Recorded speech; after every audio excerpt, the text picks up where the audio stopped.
Hello everyone.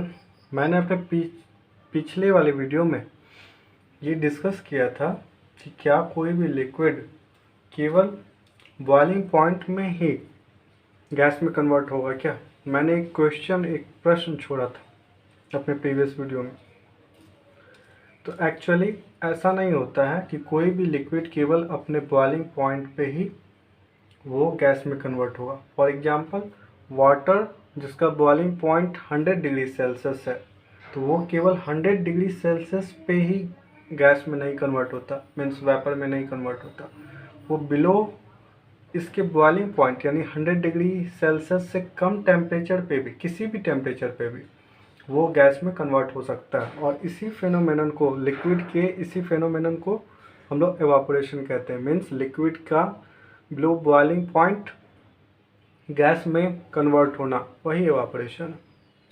तो hello everyone, मैं आज अपने इस वीडियो में इस क्वेश्चन का आंसर दूंगा कि क्यों कोई लिक्विड जो है वो बिलो बॉइलिंग पॉइंट जो है वो गैस में कन्वर्ट हो जाता है। हम लोग कुछ एग्जांपल लेते हैं अपने आसपास के ऑब्जर्वेशन से। समर सीजन में इन्वायरमेंट का टेम्परेचर कितना होता है? 100 डिग्री सेल्सियस होता है क्या? नहीं होता है। तो फिर अगर 100 डिग्री सेल्सियस टेम्परेचर नहीं होता इन्वायरमेंट का, तो वेट क्लॉथ सूखता कैसे? कोई भी भीगा कपड़ा कैसे सूख जाता? क्योंकि वाटर को गैस में कन्वर्ट होने के लिए 100 डिग्री सेल्सियस चाहिए टेम्परेचर, लेकिन 100 डिग्री सेल्सियस इन्वायरमेंट का टेम्परेचर है नहीं, फिर भी कपड़ा हम लोगों का सूख जाता। और केवल क्या ये गर्मी में ही होता है क्या? ठंडी में भी, तो विंटर सीजन में भी तो कपड़ा सूखता है। और कपड़ा सूखता है, हालांकि ये टाइम ज़्यादा लेता है वो अलग बात है, लेकिन कपड़ा सूखता है। तो कपड़ा का सूखना ये क्या इंडिकेशन है कि वाटर जो कपड़ा में प्रेजेंट था वो गैस में कन्वर्ट हो गया, है ना। तो एवापोरेशन जो है, इससे हम लोग कंक्लूड कर सकते हैं कि वो किसी भी टेम्परेचर पे होता है। तो एवापोरेशन होता क्या है? What is evaporation? तो phenomenon of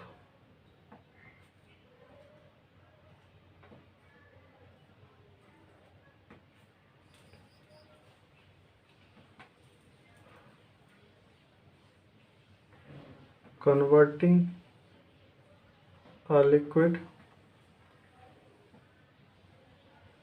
into gas or vapor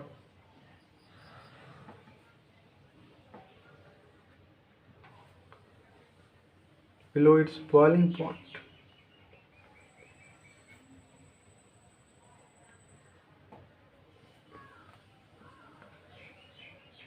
at any temperature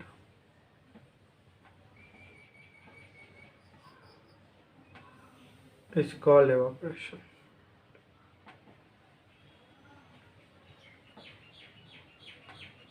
For example,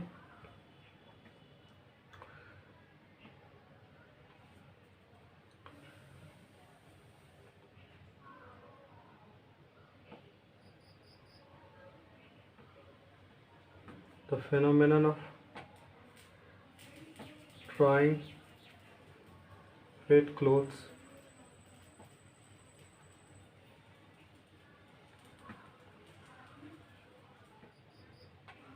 example of evaporation.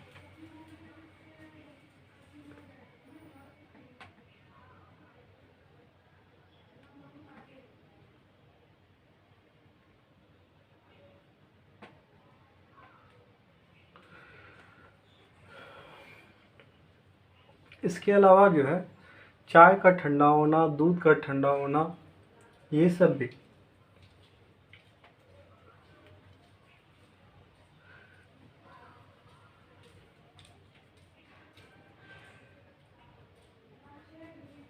cooling of hot tea, hot milk, etc. are also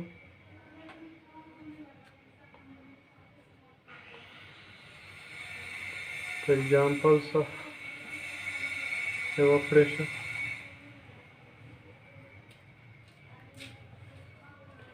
ये भी evaporation ही। ठीक है। तो एक्चुअली एवापोरेशन है क्या? Phenomenon is called evaporation. अब इस फेनोमेनन में होता क्या है, किसी भी लिक्विड का कन्वर्ट होना गैस में, लेकिन कैसे? Below it's boiling point. ये इम्पॉर्टेंट बात है कि किसी भी लिक्विड का गैस में कन्वर्ट होना बिलो इसके बॉइलिंग पॉइंट, वही एवापोरेशन। ठीक है। जैसे मैंने एग्जांपल लिया कि कपड़ा जिसमें वाटर प्रेजेंट होता है, गीला कपड़ा, तो उस गीला कपड़ा से जो वाटर निकल जाता है तभी तो वो कपड़ा सूखता। तो वो कपड़ा कैसे सूख रहा? तो एवापोरेशन की वजह से सूख रहा। अब क्यों सूखता है, एवापोरेशन क्यों होता है, नेक्स्ट क्वेश्चन है कि एवापोरेशन क्यों होता है और एवापोरेशन और बॉइलिंग में क्या डिफरेंस है। तो हम लोग इसको डिस्कस करते हैं। What are the differences between evaporation and boiling.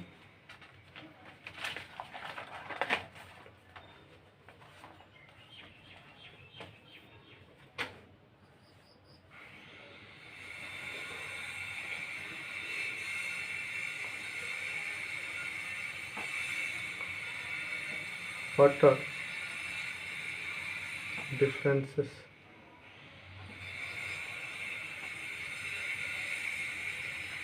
between evaporation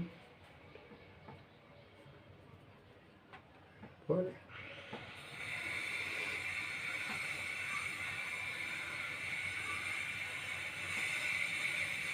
तो लिख सकते हैं following are the main differences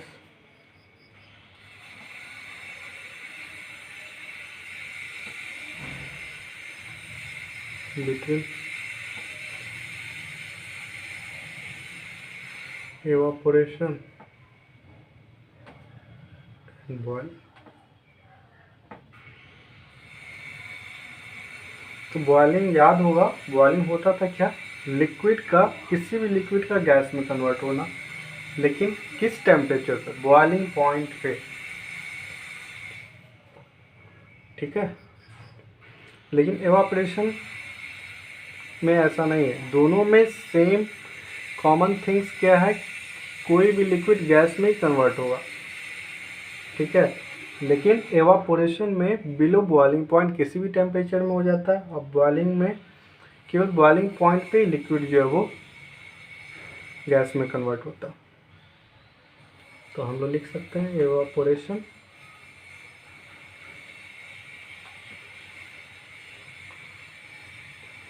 और दूसरी तरफ एक कॉलम हम लोग बना लेते हैं boiling.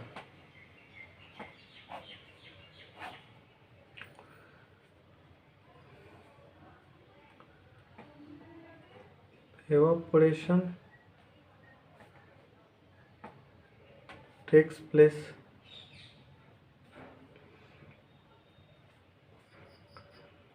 at any temperature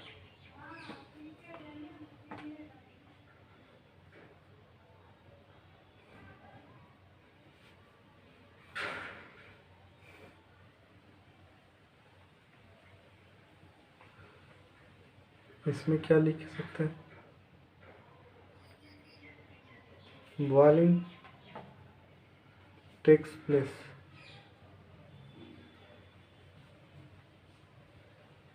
only at boiling point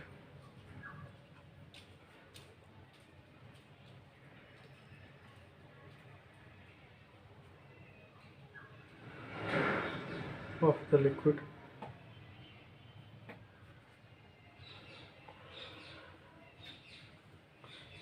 means evaporation जो है वो किसी भी टेम्परेचर पे हो सकता है। हम लोगों ने देखा कि कपड़ा हर सीजन में सूखता है। ठीक है। लेकिन बॉइलिंग जो है वो केवल बॉइलिंग पॉइंट पे ही लिक्विड गैस में कन्वर्ट हुआ। Temperature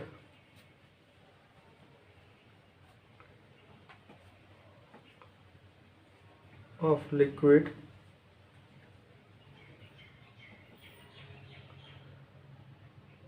decreases during evaporation.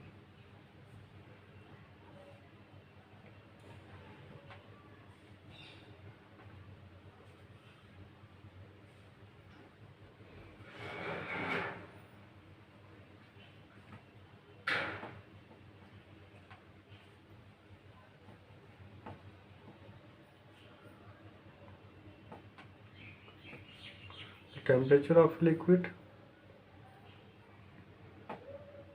does not change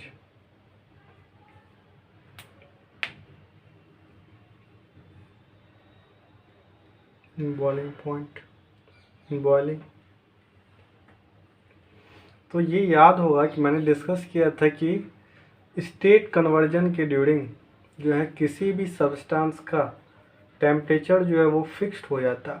क्यों होता है ऐसा? तो वो टेम्परेचर अगर हम लोग एडिशनल हीट सप्लाई भी कर रहे हैं तो वो एडिशनल हीट जो है उसका इंटरमॉलिक्यूलर फोर्स को ब्रेक करने में कंज्यूम हो जाता। इसलिए टेम्परेचर लिक्विड का जो है वो फिक्स्ड ही रहता।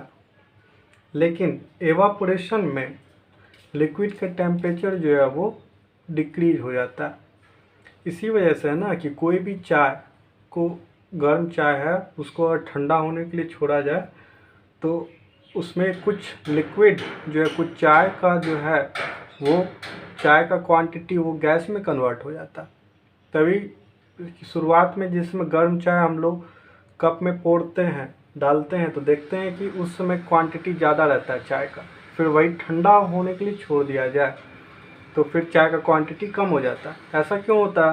तो वही उसमें से कुछ चाय जो है वो निकल के गैस में कन्वर्ट हो जाता है एवापोरेशन की वजह से, और जब ये कन्वर्ट होता है तो चाय ठंडा हो जाता। तो एवापोरेशन में लिक्विड का टेम्परेचर डिक्रीज होता है और बॉइलिंग में मैंने डिस्कस किया ही था, ये फिक्स्ड रहता, कांस्टेंट रहता। ये एक endothermic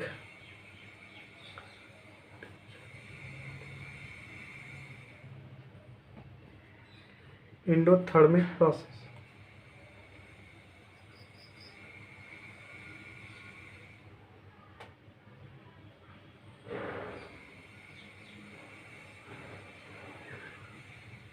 and always takes place at the surface of a liquid. ये एक इंडोथर्मिक प्रोसेस है, लेकिन ये सरफेस पे ही होता evaporation always.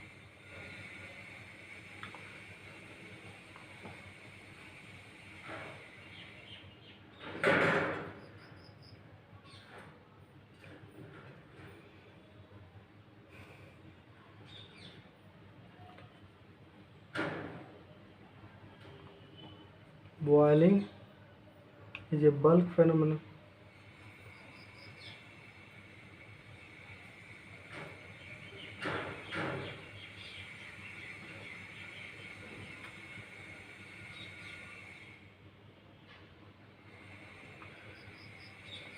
That is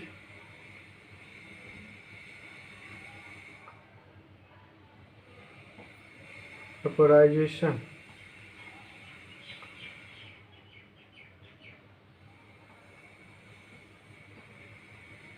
occur in the whole mass of the liquid.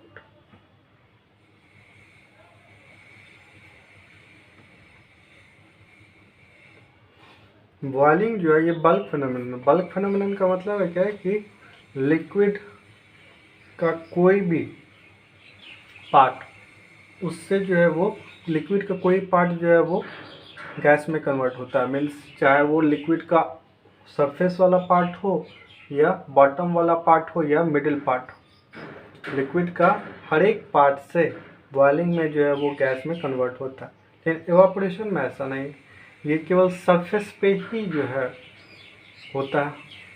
अगर ऐसा नहीं होता तो चाय जो है वो ठंडा जो होता है, तो ठंडा होने के बाद केवल उस पे सरफेस पे जो पार्टिकल्स प्रेजेंट होता है वही गैस में कन्वर्ट होता है। ऐसा होता है क्या कि चाय ठंडा हुआ तो सारा का सारा चाय जो है एक साथ पूरा का कप ही वो खाली हो गया, पूरा कप? ऐसा तो नहीं होता। ठंडा होने के बाद पूरा कप खाली नहीं हो जाता, बस उसका कुछ जो सरफेस पे जो लिक्विड प्रेजेंट रहता है वही कुछ लिक्विड का पार्टिकल जो है वो गैस में कन्वर्ट हो जाता है।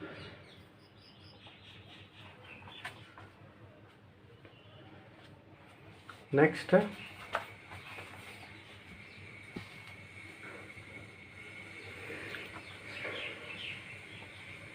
इसी में हम लोग एडजस्ट कर लेते हैं। नेक्स्ट है it is a slow silent process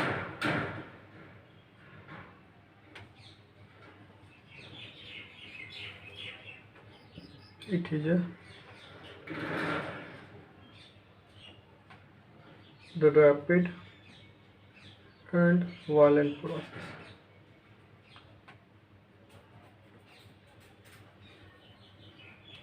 अब ये स्लो होता, जैसे कपड़ा सूखने में कुछ टाइम लेता, 1 घंटा आधा घंटा, वो कपड़े पे डिपेंड करता है और उसमें वाटर का क्वांटिटी कितना प्रेजेंट है इस पर डिपेंड करता है।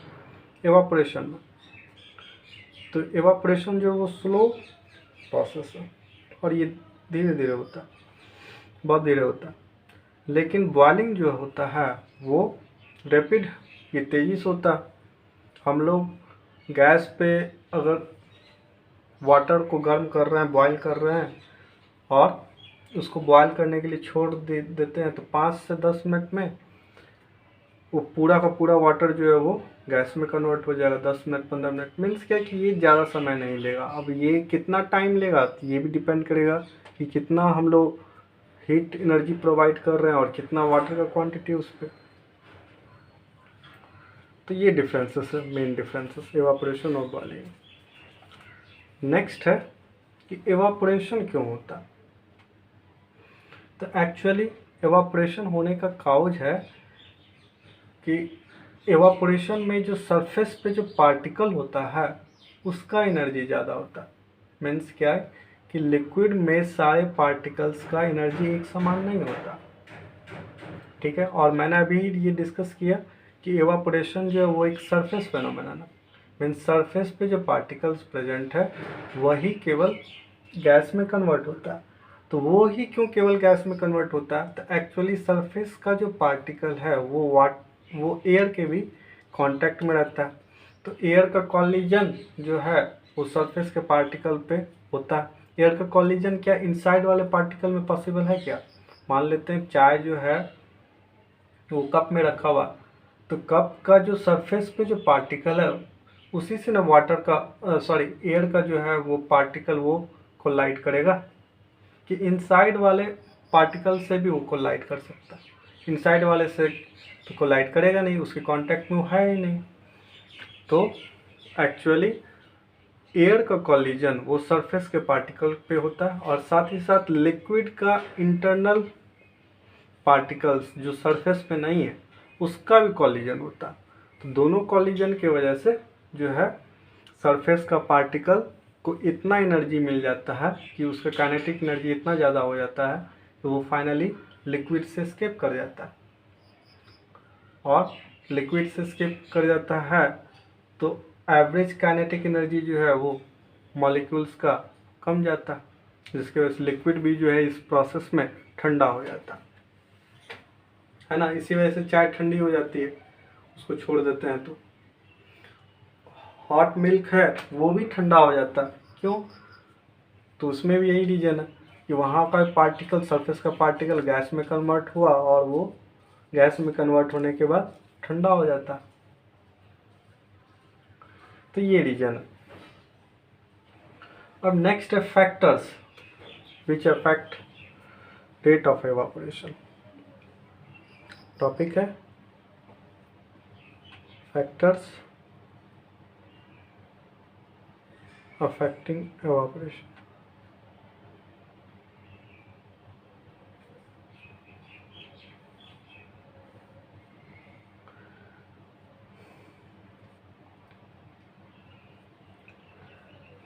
इसमें फर्स्ट है wind speed.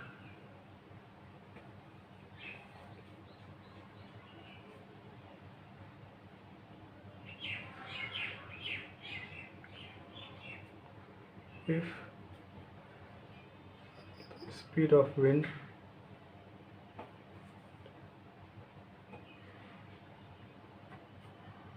increases, then rate of evaporation also increases.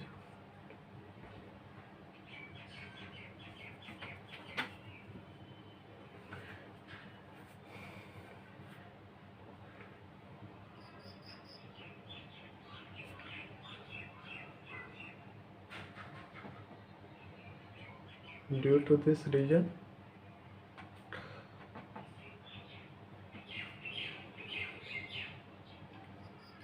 with cloths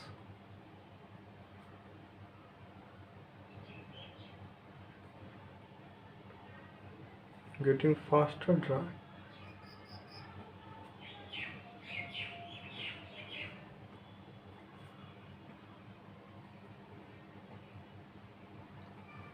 to the moving fan.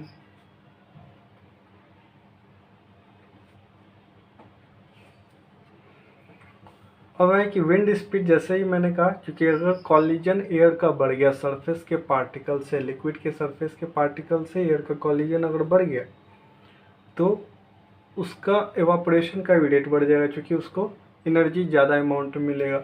ज़्यादा अमाउंट में मिलेगा तो उससे काइनेटिक एनर्जी बढ़ेगा, और काइनेटिक एनर्जी बढ़ेगा तो वो लिक्विड के अट्रैक्शन से, फोर्स ऑफ अट्रैक्शन से वो निकल जाएगा। इसी वजह से ना कि जब भी कपड़े को हम लोग पंखे के अंदर छोड़, मूविंग पंखा जो तेज़ी से मूव कर रहा है, मूविंग फैन के अंदर छोड़ देते हैं तो कपड़ा तेज़ी से सूख जाता है। यही रीजन है। Surface area,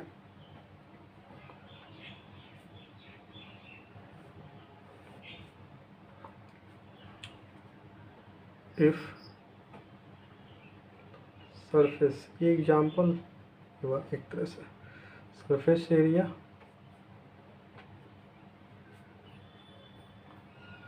of a liquid increases, then the rate of evaporation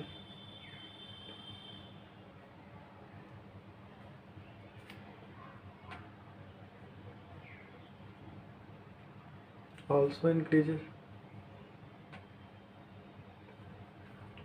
For example, wet clothes are sprayed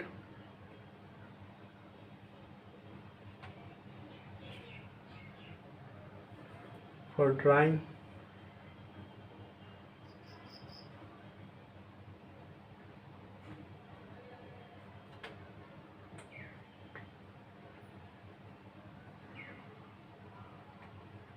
faster। हम लोग जो है कपड़े को स्प्रेड कर देते हैं, फैला देते हैं, तो देखते हैं कपड़ा जल्दी सूखता है। लेकिन उसी कपड़े को अगर मोड़ के रखा जाए तो क्या वो कपड़ा तेज़ी से सूखता है? नहीं सूखता। लेकिन उसी कपड़े को अगर हम लोग फैला के रखें तो वो तेज़ी से सूख जाता। तो वजह क्या है? तो एक्चुअली इससे लिक्विड का सरफेस एरिया इंक्रीज हो जाता है, इसी वजह से वो तेज़ी से सूखता है। दूसरा एग्जांपल ले कि चाय है, चाय को कप के अलावा अगर हम लोग किसी बड़े से थाली में रखें तो उसमें चाय जल्दी ठंडा हो जाता है। क्यों? क्योंकि उसमें सरफेस एरिया इंक्रीज हो गया। सरफेस एरिया इंक्रीज हो गया और एवापोरेशन सरफेस एरिया पे ही होता। तो इंक्रीज सरफेस एरिया पे ज़्यादा लिक्विड जो है अब वो एयर के कांटेक्ट में आएगा और इनसाइड वाले पार्टिकल से भी आएगा, जिसकी वजह से उसका कॉलिजन बढ़ेगा तो एवापोरेशन का रेट भी बढ़ जाएगा।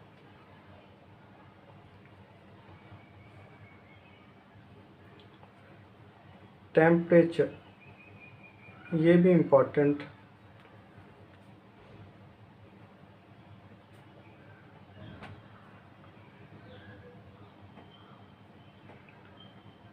If temperature of liquid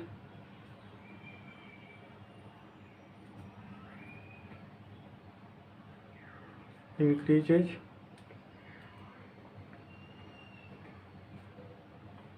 then the rate of evaporation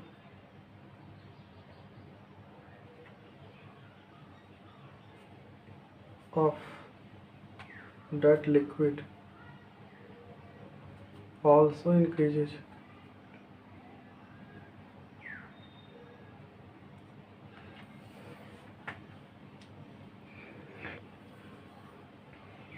अब है कि टेम्परेचर लिक्विड का इंक्रीज करते हैं तो एवापोरेशन का रेट भी जो है वो इंक्रीज हो जाता है।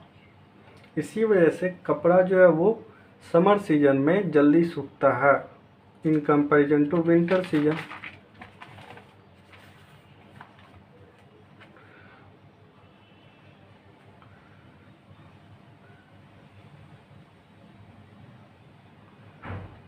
Due to this reason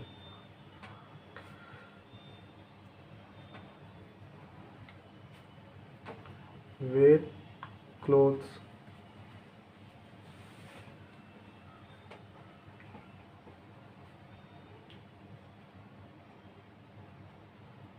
getting faster dry।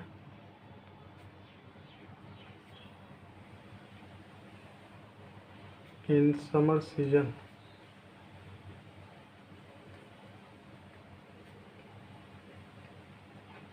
than the winter season।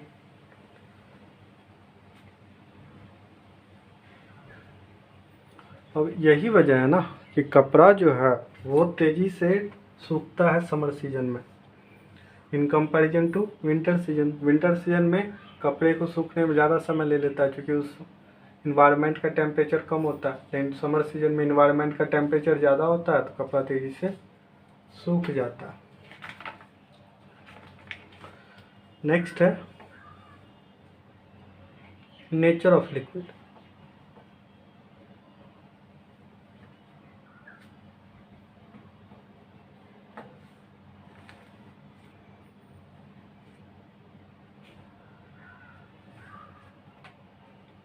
The rate of evaporation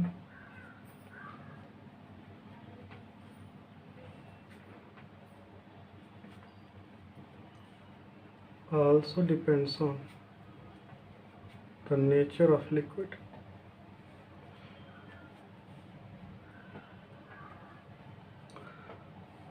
For example,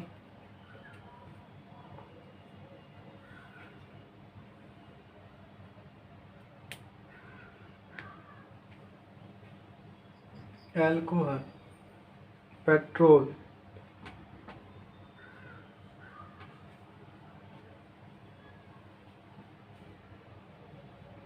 etc. or etc.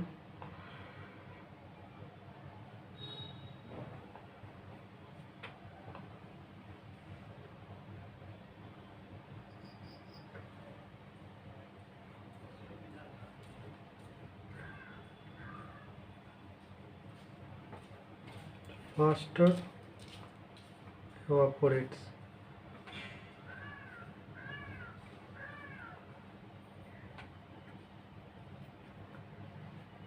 in comparison to water। अब कुछ लिक्विड है जैसे अल्कोहल है, पेट्रोल है, वो तेजी से एवापोरेट करता वाटर के कंपैरिजन में। जैसे अल्कोहल, अभी कोविड के टाइम में हम लोग हैंड सैनिटाइज़र यूज करते हैं और हैंड सैनिटाइज़र में 70% जो है वो अल्कोहल होता है। तो 70% अल्कोहल होता है तो वो हैंड सैनिटाइज़र जैसे ही हम अपने पाम पे लेते हैं उसको रब करते हैं तो वो तेज़ी से ही इवापोरेट कर जाता है ना। तो ऐसा क्यों होता है? तो एक्चुअली वो अल्कोहल में जो पार्टिकल्स प्रेजेंट है उसके बीच फोर्स ऑफ अट्रैक्शन वो वीक है, इसी वजह से वो वाटर के कंपैरिजन में एवापोरेट होता है तेज़ी से। तो एवापोरेशन का रेट नेचर ऑफ लिक्विड पे भी डिपेंड करता है। हम लोग डीओ लगाते हैं तो वो जहाँ स्प्रे करते हैं तो देखते हैं वहाँ कूलिंग इफेक्ट जनरेट होता है, ठंडा महसूस होता है और वो लिक्विड तुरंत एवापोरेट हो जाता। तो वो कैसे? तो वो हमारे बॉडी से टेम्परेचर लेता है और गैस में कन्वर्ट हो जाता। लेकिन नहाते हैं हम लोग पानी से, तो वाटर से नहाते हैं तो क्या वाटर जो है वो तुरंत गैस में कन्वर्ट हो जाता है क्या? नहीं होता, वो थोड़ा ज़्यादा समय लेता है। डीओ हम लोग स्प्रे किए और स्प्रे करने के साथ ही वो गैस में कन्वर्ट हो जाता। तो इससे पता चलता है कि एवापोरेशन का रेट जो है वो लिक्विड के नेचर पे भी डिपेंड करता है। तो ये सब इम्पॉर्टेंट फैक्टर था। तो मैं उम्मीद करता हूँ एवापोरेशन क्या होता है ये आप लोगों ने समझा होगा। एवापोरेशन और बॉइलिंग में डिफरेंसेस क्या है ये भी समझा होगा, और फैक्टर्स कौन कौन से हैं जो एवापोरेशन का रेट अफेक्ट करते हैं। लेकिन फिर भी अगर आपका कोई प्रॉब्लम हो, इससे रिलेटेड कोई क्वेश्चन या क्वेरीज हो, तो आप मुझसे कमेंट करके पूछ सकते हैं। Thanks for watching.